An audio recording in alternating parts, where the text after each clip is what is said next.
Hello, 4th grade. Welcome back. Going to talk today about angles and fractions of circles. So with that in mind, please make this the next title on your next clean page in your math notebook. When you have done that, mark your page with your pencil, close it up, and give me your full concentration till we get to we do.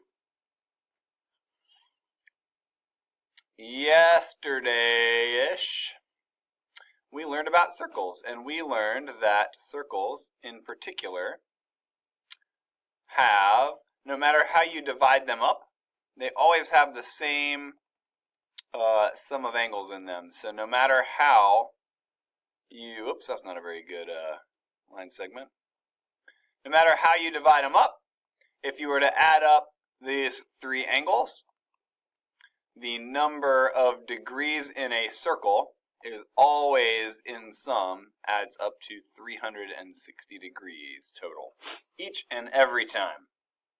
That's how many degrees are in an entire circle. The way that's easiest to remember, I feel, is like if you know, if you were to divide a circle in two straight angles, just divide it into two parts, you know there's like 180 degrees here, and another 180 degrees here. And if you add those up, then you're going to get 360 degrees every time. And if two 180s always make 360, it doesn't matter if we, have two more line segments in there or something, because we still know, even with that there, still going to be 180, 180, and you're always going to have 360 degrees in a circle. And so that's going to be important today. So check it out. Here's the kind of questions I want to talk about today. Ready? I didn't even anything here to start. I want to start from scratch here. So I'm going to have you watch me create a circle for you. And I am going to create an angle in the circle. You ready? I'm going to create a 90-degree angle for you. Okay? Got me? So I'm going to make a 90-degree angle, and I'm going to ask then, hey, if you know that that's a 90-degree angle, what fraction of the circle is that? Let me type my question out for you. So what fraction of the circle is created by a 90-degree angle? And I do that one because that one's kind of easy. Like I know I'm going to do the math behind it, so you can see me do the math. But I picked 90 for a reason. I know that you probably can just kind of figure that one out just by looking at it, right? You kind of already know if I were to divide a circle all into 90-degree angles, 90, 90, 90, 90, that it creates 4 even pieces. So each of those represents 1/4 of the circle. So you already kind of know it's going to create 1/4 of the circle.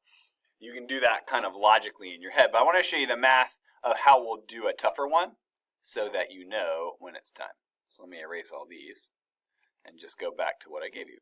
So I've just shown you this 90-degree angle, right?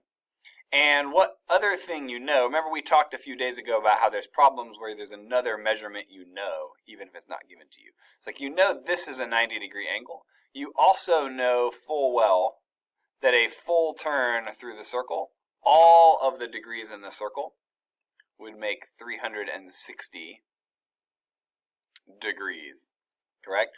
So what I can say is, well, this 90-degree angle, it's 90 degrees out of a total of 360 degrees. I can make a fraction of the degrees, right? It's a part of the whole, whole. So my angle makes part of the circle, 90 degrees, and my entire circle makes 360 degrees. And so I have a fraction. It is 90 360ths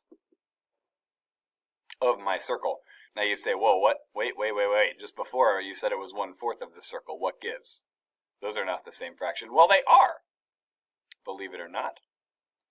Because if you think back to equivalent fractions, 90 out of 360 is the same as 9 out of 36 parts of the circle.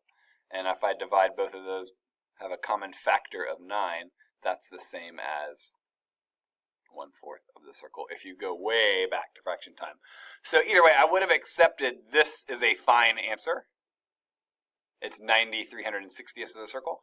This would also be a fine answer with me. Okay, let me do another one just to make sure I drive it home, because that was kind of an easy one. Let me do one that's a little bit more of a, so I guess less obvious, let's say.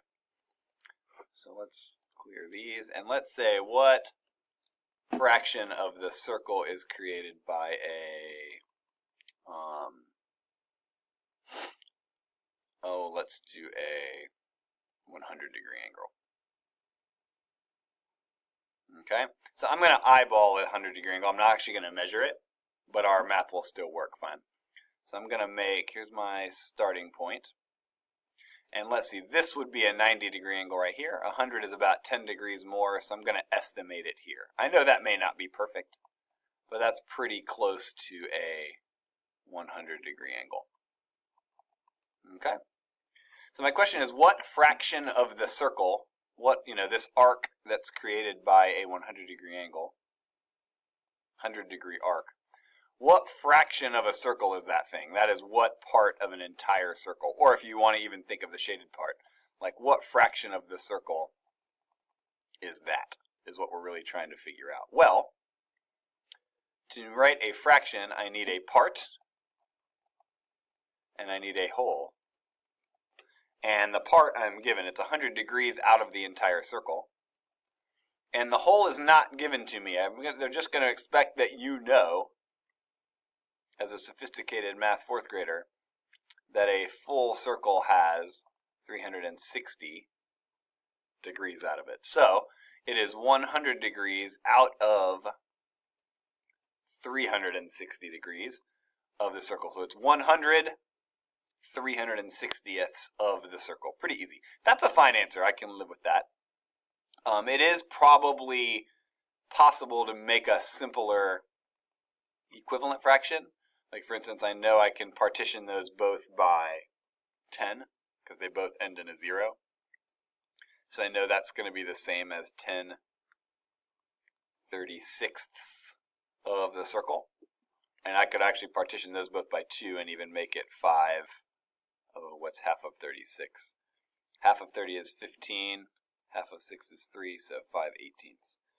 So that's like, all these are fine answers. If you don't want to, I know it's very hard sometimes to do equivalent fractions for 360, and if you don't want to do all that, that's okay. You could leave it there. Okay? All right, open your notebook. Let's do one together. Then we'll call it a day. So we're going to need a circle. So as best you can carefully draw a nice circle on your page. Please do that. And let's ask the following question. What fraction of a circle is created by a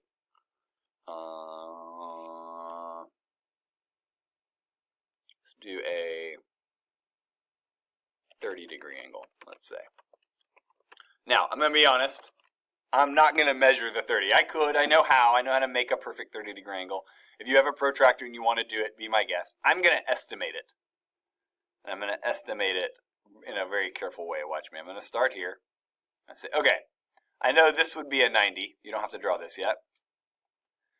And 90 is 3 30s. So I want to think about cutting this 90-degree angle into 3 even parts. And those aren't perfect, but they're pretty close. So I'm going to make my 30-degree angle be one right here. And since I'm a math teacher, instead of measuring it, I'm just going to write, watch, oh, it's 30 degrees. Look, bam, now it's exactly 30 degrees because that's what I wrote. All right, so now we've got our 30-degree angle. You can just draw your 30-degree angle there and just be kind of close. Don't make it too big, don't make it too small. So in order to have a fraction, I need a part, and I need a whole, because that's how fractions work. So I have the part here. That is part of the circle, 30 degrees. And I know that my part is this part of this arc created by the 30-degree angle. So I want to know what fraction of the whole circle is that. So my part is 30 degrees. And to know your whole, you just have to know. They're not going to give you the denominator there. You're going to have to know that a full circle is a full turn is 360 degrees. And so that's your denominator, 30 out of 360. That's a fine answer. However, you could simplify that. Those can both be partitioned by 10. So I could say that's going to be the same as, nope, not 10. If I divided them both by 10, there'd be 3 in the numerator and 36 in the denominator. That's a fine answer. You could also divide those by 3 and find out that it was 1/12 of the circle. So this part here, that is 1/12 of a circle created by a 30-degree angle. All right. So hopefully that is clear and helpful. Make sure you have a good Weedy written down. If you need to go back and see any more examples, if it was not clear to you after the first couple, please do that. And then I will see you tomorrow.